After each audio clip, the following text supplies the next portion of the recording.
Kaixo, ondo. Joan gara elkartzeta egitera? Venga.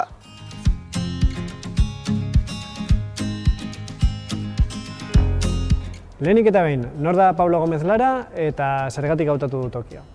Vale, bueno, Pablo Gómez Lara dut izena, 51 urte ditut.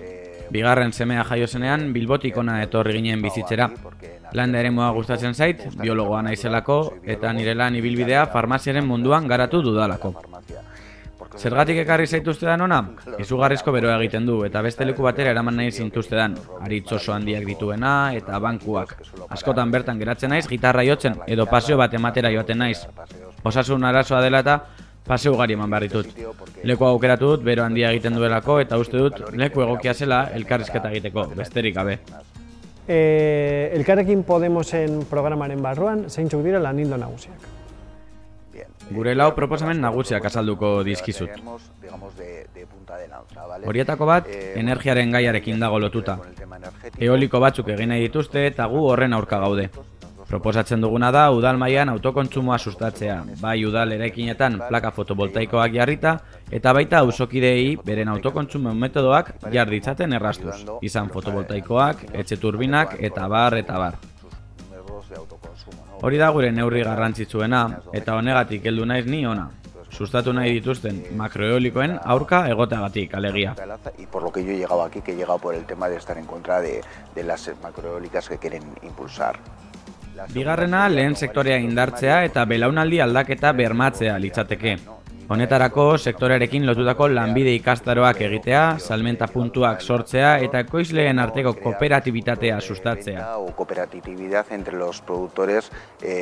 Hemen 3 azoka baino ez daude, Santa Luziarena eta gutxi gehiago, eta lehen udal azokak zeuden ia edonon. Hori sustatu nahi dugu. Udal eraikinak laga nahi ditugu ere, eta sektore honekin lotutako lanbideetara prestatzeko ikastaroak. Aurrera egin dezan laguntzeko. Para ayudar a que vaya adelante. Bien, el tercero sería... Hirugarrena tokiko merkataritza sustatzea da. Izan ere, lehen zeuden saltoki batzuk galdu dira. Ez da soilik jendeak tokian toki erostea. Izan ere, ez badago non erosi ez da ikusten.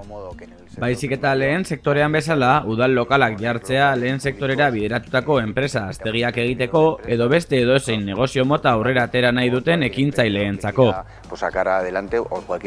Printzipioz, bururatzen zaiguna lokal bat irekitzea da. Katalogo bat izango duena lehen sektorean eskuragarri dauden produktu guztien zerrendarekin eta horrela kilometro zero kontsumoa ere sustatzeko. Hori da elkarrekinen programa orokorrean agertzen den beste kontuetako bat. El último punto que vamos a llevar en el Esku horrietan agertzen den azken puntua da hemen auzo garai ugari daudela eta arazo handiak daudela bideekin, errepideekin eta ur saneamenduarekin eta abar. De agua y demás. Entonces, una de las cosas que nosotros llevamos es... Gure politika gertukoa denez, auzo batzarrak mantentzea proposatzen dugu. Auzokideen arazoak ezagutzeko eta konpontzen ahal egintzeko. Txopera ere birmoldatzea oso txikituta dagoelako, utzita dauden lursail guztiak duinago jartzea. Hori azken puntu gisa.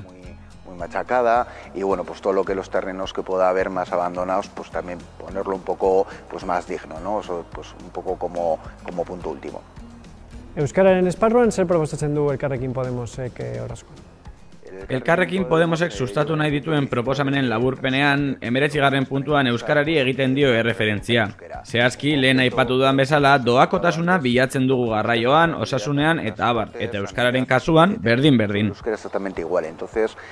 Hortaz, proposatzen duguna da, udal euskaltegi bat egotea, inorez dadin euskara ikasteri gabe geratu baliabiderik ez daudelako.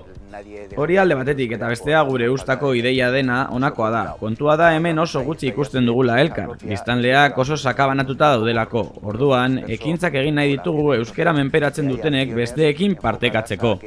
Badaude nukleo oso itxi batzuk, betidanik hemen bizi den jendearenak, etxean euskaraz egiten dutenak, baina gero ona jaisten direnean ez. Orduan esaterako tokiko pintxopote bat bururatzen zait. Aurreko egunean familiarekin garrafak egiten ibili ginen eta euskaraz hitz egiten zen. Horrelako gauzak egitea da euskarari bultzada emateko gure proposamena. Eta azkenik, zergatik eman behar dio Orozkoko herriak konfiantza Elkarrekin Podemosi edo Pablo Gómez Larari? Bueno, nosotros somos una lista nueva, no tenemos... Zerrenda berria baino ez gara. Ez gara aurretik aurkeztu eta ez dugu inolako arazorik izan. Horrek ez digu babes handirik ematen. Baina jende berria gara, eta kasu honetan haragi freskoa dakargu. Eta uste dugu ekintzei gardentasuna eman behar zaiela. Gu tokiko arazoek eskatzen gaituzte. Esan dudan bezala Elkarrekin Podemosen programak gertutasuna azpimarratzen du. Herrian egon daitezkeen arazoak gure egiten ditugu. Ni hemen bizi naiz eta kanpaina egiten egongo gara hauteskunde batzordekook. Herritarrei hurbildu nahi diegu egiten saiatuko garena. Mesedez eskatu nahi dut jendeak ni bozkatzea, horrela giltzarri politikoa izango garelako. No sé, que me voten, por favor, porque así por lo menos... Guk uste dugu zenbat eta bozka aniztasun gehiago orduan eta hobeto dela mundu guztiarentzako. Dena daudelako ordezkatuta. Ez bozkatzea atzera egitea da nire ustez. Que voten, porque dejar de votar es un atraso bajo nuestro criterio, nada más.